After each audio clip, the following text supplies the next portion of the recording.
Eu achava que eu conhecia Jesus, até descobrir que eu nunca o conheci de verdade. Durante anos, eu achava que eu conhecia Jesus. Falava nele, falava em Deus, praticava o bem e de fato acreditava em Deus. Mas um dia eu percebi que, na verdade, eu nunca o conheci. Eu nasci em um lar católico, sempre ouvindo falar em fé, em santos, em Deus. Acredito que, como a maioria das pessoas do Brasil.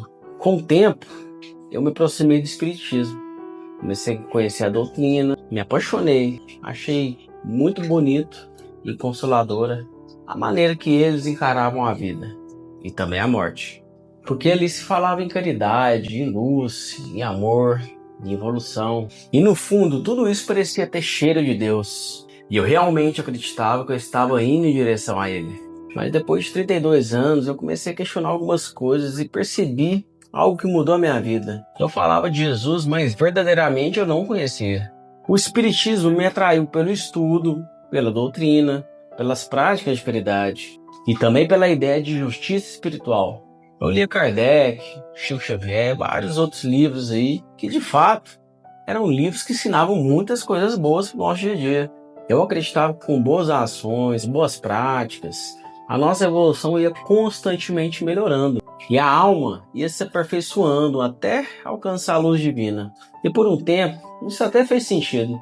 Eu cheguei a participar de trabalhos voluntários, servi em centros e mergulhei de verdade nessa busca. Mas quanto mais eu estudava, mais eu percebia que estava faltando alguma coisa. Por mais que falasse sobre amor, sobre Jesus, sobre boas ações, a Bíblia nunca era citada. E isso me fez despertar uma certa curiosidade. E sem a palavra, eu estava tentando conhecer Deus pelos caminhos humanos. Até que um dia eu comecei a perguntar: se existe reencarnação, por que Jesus precisou morrer na cruz? Se o homem pode pagar pelos próprios pecados, por que ele precisou se sacrificar no meu lugar? E foi aí que eu percebi que o Espiritismo falava sobre Jesus, mas não falava com Jesus. Fala de Deus, mas não fala em nome de Deus.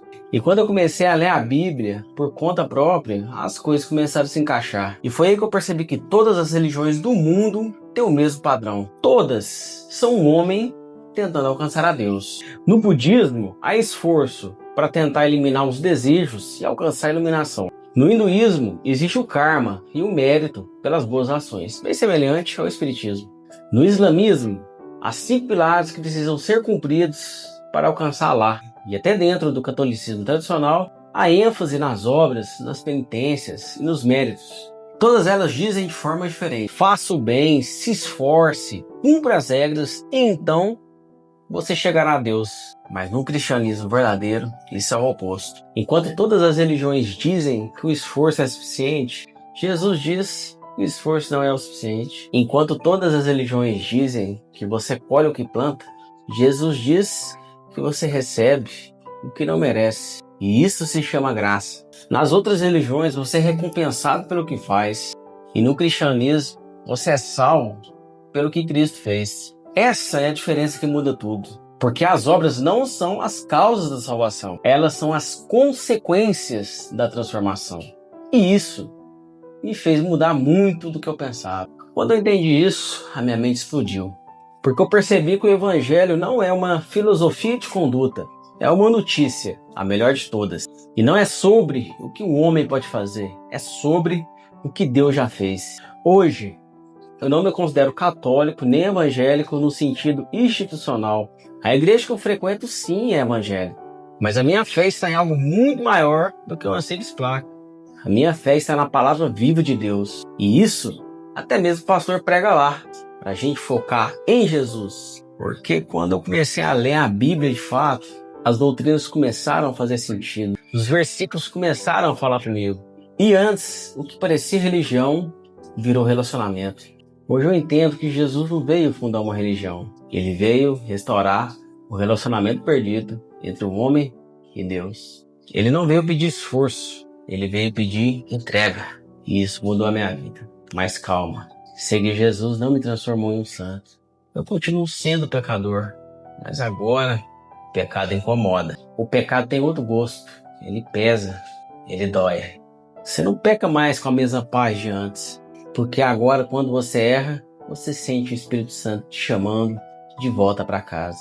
E é aí que está a grande diferença. A gente não se torna perfeito, é que a gente deixa de viver confortável no erro.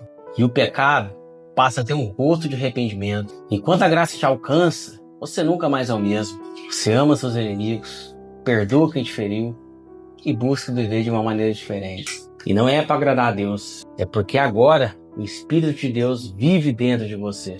Isso não quer dizer, meus irmãos, que tudo que a gente viver em Cristo vai suprir os nossos erros, as nossas falhas e os nossos pecados. Tampouco vai fazer com que não passamos por frustrações, por angústias e por medos. Mas sem dúvida alguma, viver com o Espírito Santo, viver com o relacionamento com Deus é uma das melhores coisas do mundo para a gente conseguir viver essa vida de uma maneira mais plena, mais forte e que vale muito mais a pena ser vivida. Viver com Cristo não é só bênçãos, arrependimento, são sacrifícios que temos que passar. Às vezes a gente somos constantemente testados. O inimigo não tira um minuto para nos deixar em paz. Quem quer viver em Cristo muda automaticamente a sua vida. Não é para agradar a Deus, como eu já disse. É porque o Espírito Santo Consolador que Jesus disse que nos daria depois que ele partiu é o Espírito Santo. Ele faz toda a diferença nas nossas ações, nas nossas atitudes e nos nossos direcionamentos diários. É sobre isso que eu falo que a mudança persiste. Não é de fora para dentro, e sim de dentro para fora. E se essa mensagem falou com você por algum motivo, comente aí.